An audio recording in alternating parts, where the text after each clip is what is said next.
Hello friends, welcome to Jharkhand परीक्षा। बहुत सारे एप्लीकेशंस मिलने के बाद झारखंड पब्लिक सर्विस कमीशन ने जो 19 सितंबर को एग्ज़ाम हुआ था तो उसके लिए मॉडिफाइड आंसर की रिलीज़ कर दिया है। और इसमें 100 टोटल 200 क्वेश्चंस थे। तो 200 क्वेश्चन में टोटल 11 क्वेश्चन के लिए जो है करेक्शन किया गया है। पेपर 1 में टोटल 9 क्वेश्चंस हैं और पेपर 2 में 2 क्वेश्चंस हैं। तो कौन कौन से क्वेश्चन हैं हम लोग देखेंगे।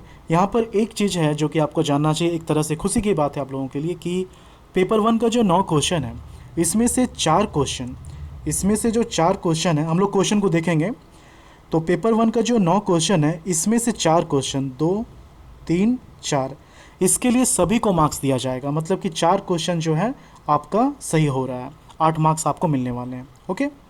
और जो एक क्वेश्चन है इसमें 2 ऑप्शन इसका जो है रखा गया है, बी और सी। वो डिपेंड करता है आपके क्वेश्चन पे, क्योंकि ऑप्शंस को भी जो है सफल किया गया था। तो 4 क्वेश्चन के लिए आपको मार्क्स दिए जाएंगे। एक क्वेश्चन का 2 आंसर है और बाकी जो है करेक्शंस जो हैं 1 2 3 4 5 6 7 8 9 करेक्शंस जो हैं टोटल यहाँ पर 4 करेक्शंस हैं। 4 के लिए नॉर्मल करेक्शंस हैं, 4 के लिए जो है सभी को मार्क्स दिया जाएगा और एक का जो है 2 ऑप्शन सही बताया गया है। वहीं पेपर 2 के लिए क्या है कि 2 क्वेश्चन है जिसके लिए करेक्शन किया गया है और दोनों के लिए जो नॉर्मल करेक्शन होता है वही है। इसमें से बहुत लोगों को एक में शक लग रहा है, मैं बताऊंगा अभी। चलिए हम लोग क्वेश्चन एक बार देख लेते हैं और इसके बाद कट ऑफ पे क्या इम्पैक्ट पड़ता है। आप लोग सुनते आ रहे होंगे, बहुत सारे कोचिंग वालों ने भी कहा, बहुत सारे यूट्यूबर्स ने भी कहा कि जो एवरेज कट ऑफ होगा जनरल का वो 115 से ऊपर जाएगा। ठीक है। अब इसके बाद इस मॉडिफाइड आंसर की के बाद ये जो कट ऑफ का आंकड़ा है वो क्या हो जाएगा उसको भी हम लोग जानेंगे। पहले एक बार क्वेश्चन देख लेते हैं, 1 मिनट में 2 मिनट में क्वेश्चन जो है कंप्लीट हो जाएगा। ये किस किस क्वेश्चन को जो है किस किस क्वेश्चन के लिए करेक्शन किया गया है। अब यहाँ पर एक चीज़ और है कि यदि आपको अभी भी किसी क्वेश्चन के आंसर में शक है या फिर आप क्लेम करना चाहते हैं तो अब किसी तरह का चांस नहीं दिया जाएगा। ये जो है लास्ट था। ओके। तो यहाँ पर देखिए, सबसे पहले ये जो सेक्शन ए के लिए है, सेट ए के लिए है, 4 सेट थे ए बी सी डी। तो सेट ए का क्वेश्चन है, क्वेश्चन नंबर 8 है। और इस 8 नंबर में क्या कहा गया है कि ये जो आप देख रहे हैं ए बी सी डी जो भी है, ये ऑप्शंस जो हैं ये इनकरेक्ट हैं। लिखा हुआ है ऑल ऑप्शंस आर इनकरेक्ट, इसलिए ये क्वेश्चन सभी के लिए सही माना जाएगा। मतलब कि 2 मार्क्स आपको इसके लिए मिल रहे हैं। ओके। इस क्वेश्चन के लिए 2 मार्क्स आपको मिल रहे हैं। ओके। नेक्स्ट है, नेक्स्ट इसके बाद 24th है, सेट ए का 24th।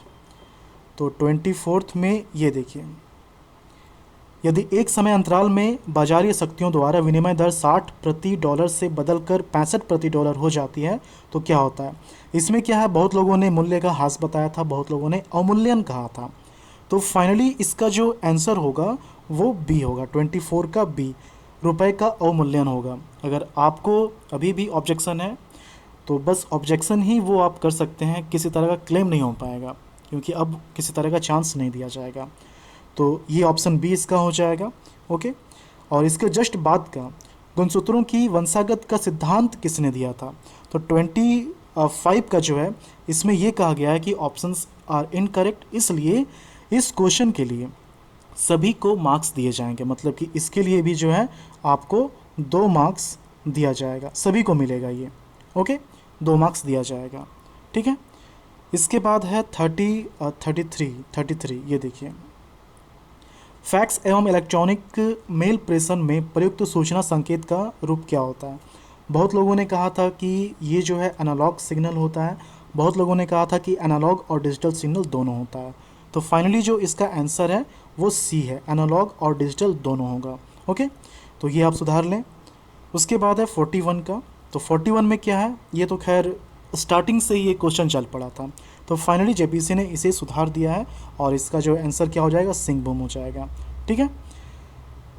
52nd, इसमें देखिए, इसमें कैगा उत्तर प्रदेश और कलपक्कम कर्नाटक, ये दोनों ऑप्शंस करेक्ट हैं। मतलब कि इस क्वेश्चन के लिए बी और सी दोनों होगा, इसलिए इसके करेक्शन में ये लिखा गया है कि both options B and C are correct. तो यदि आपने बी या फिर सी टिक किया है तो आपको इसके लिए 2 मार्क्स दिए जाएंगे, और नहीं टिक किया है तो आपको मार्क्स नहीं मिलेगा। इसके पहले के जो क्वेश्चन थे उसमें क्या कहा गया था कि सभी को 2 मार्क्स दिए जाएंगे, लेकिन इसमें यदि आपने बी या फिर सी टिक किया है तभी आपको 2 मार्क्स मिलेगा। ओके, इसके बाद है भारत में राष्ट्रीय मानवाधिकार आयोग का वर्तमान अध्यक्ष कौन है। सभी लोगों ने ऑप्शंस के अकॉर्डिंग एच एल दत्तू टिक किया था, लेकिन सभी ऑप्शंस को गलत बताया गया है। करंट अफेयर्स के अकॉर्डिंग अभी जो करंट का सिनारियो है उसके अकॉर्डिंग सभी ऑप्शंस को गलत बताया गया है। तो फाइनली क्या है, इसका करेक्शन क्या है कि सभी को 2 मार्क्स दिया जाएगा। मैं लास्ट में फिर से बताऊंगा कि कितने क्वेश्चन के लिए सभी को मार्क्स मिल रहा है और कितने क्वेश्चन का करेक्शन किया गया है ऑप्शन बताकर। तो इस क्वेश्चन के लिए क्या है कि सभी को 2 मार्क्स दिए जाएंगे। ओके, इसके बाद है आधुनिक भारत के इतिहास की निम्नलिखित घटनाओं को काल क्रमानुसार व्यवस्थित कीजिए। इसमें 1 और 2 जो है स्वदेशी आंदोलन और ये अखिल भारतीय मुस्लिम लीग की स्थापना, ये दोनों जो है सेट नहीं कर रहा था, बाकी तो ठीक हो जा रहा था, ये दोनों सेट नहीं कर रहा था। तो फाइनली क्या है कि इसके सभी ऑप्शंस को जो है गलत बताया गया है और इसके लिए 2 मार्क्स जो है सभी को दिए जाएंगे। ओके, 2 मार्क्स सभी को दिए जाएंगे। नेक्स्ट है निम्नलिखित में से किसने ब्रिटिश भारत में प्रांतीय स्वायत्ता शुरू की है। तो 93 का बी, भारत सरकार अधिनियम 1919, ये सही बताया गया है। ओके, हालांकि बहुत लोगों ने 1935 कहा था, लेकिन इसके लिए जो है 1919 ये सही बताया गया है। ओके, तो इसे आप सुधार लें। ये था पेपर 1 के लिए, ये था पेपर 1 के लिए। अब पेपर 2 में 2 क्वेश्चन है। पहला क्वेश्चन है, ये भी सेट ए का ही है, सेट ए का ही है, सेक्शन ए। ठीक है, तो इसमें क्या है कि छठा जो 6 जो क्वेश्चन है, डोमारी बोरो किस आंदोलन से संबंधित है। तो यहाँ पर क्या है कि इसका आंसर संताल हुल बताया गया है। अब ये क्वेश्चन गलत है, ये आंसर सही है गलत है आप कुछ नहीं कर सकते हैं, क्योंकि आपको अब चांस नहीं दिया जाएगा क्लेम करने का। तो जो बताया गया है उसको आप टिक कीजिए और अपना आंसर फिर से काउंट कीजिए। तो 6 का बी हो जाएगा, जो मॉडिफाइड आंसर की है उसके अकॉर्डिंग। ठीक है, 6 का हो गया। उसके बाद 67 है, स्थापना के दृष्टिकोण से झारखंड के किस पार्क सेंचुरी की स्थापना सबसे पहली हुई है। तो 67 का जो ए है, पलामू सेंचुरी पलामू, ये इसका सही आंसर हो जाएगा। ओके, एक बार हम लोग सारांश देख लेते हैं। देखिए, पेपर 1 में जो है, पेपर 1 में टोटल जो है 9 क्वेश्चन का करेक्शन किया गया है। इसमें 4 क्वेश्चन के लिए सभी को मार्क्स दिया जाएगा, मतलब कि आपका 8 मार्क्स जो है बढ़ गया है।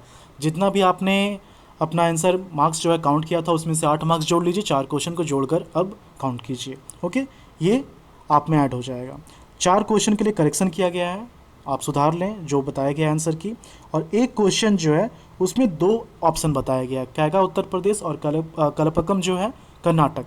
इसमें से किसी को भी आपने टिक किया है तो आपका आंसर सही हो जाएगा, इसके लिए आपको 2 मार्क्स मिल जाएंगे। पेपर 2 में 2 क्वेश्चन का करेक्शन किया गया है। ओके, एक पलामू सेंचुरी वाला और एक डोमारी बोरो वाला। ठीक है, तो आप वहाँ से करेक्शन कर सकते हैं। अब हुआ ये है, कंक्लूज़न हम लोग यहाँ देख सकते हैं कि कंक्लूज़न ये देख सकते हैं कि 4 क्वेश्चन जो हैं, 4 क्वेश्चन सभी के सही हो रहे हैं। ओके, 4 क्वेश्चन जो हैं सभी के सही हो रहे हैं। तो इसको आप ऐड करें या फिर ऐड नहीं करें कोई फ़र्क नहीं पड़ता है, क्योंकि ये सभी के लिए सही हो रहे हैं। ठीक है, तो अगर 115 कट ऑफ है, 115 कट ऑफ है तो 4 जोड़ देने से कोई फ़र्क नहीं पड़ जाएगा। अगर कोई कट ऑफ 119 बताता है तो एक्चुअल वैल्यू इसका 115 ही रहेगा। ठीक है, क्योंकि ये सभी में ऐड किया गया है, तो कुछ खास फ़र्क नहीं पड़ने वाला। बाकी के जो 5 क्वेश्चन हैं पेपर 1 में और 2 क्वेश्चन जो पेपर 2 में है, तो इससे जो है किसी को फ़ायदा भी हुआ है, किसी को नुकसान भी हुआ है। तो जो बैलेंस है कट ऑफ का वो पहले जैसा ही रहेगा, इंक्रीमेंट नहीं होने वाला है। ओके, इंक्रीमेंट मैं वेटेज की बात कर रहा हूँ, और जहाँ तक मार्क्स की बात है तो 115 से ये 119 120 हो सकता है, लेकिन ये सभी के लिए हो रहे हैं क्योंकि सभी के मार्क्स जो हैं बढ़ रहे हैं। ओके, तो इसको आप थोड़ा सा इंक्रीज कर सकते हैं, 115 से 119 तक पहुँच सकते हैं एवरेज कटअप के लिए। खैर, ये कटअप भी जेपीसी के हाथ में, कोई कुछ नहीं कह सकता है।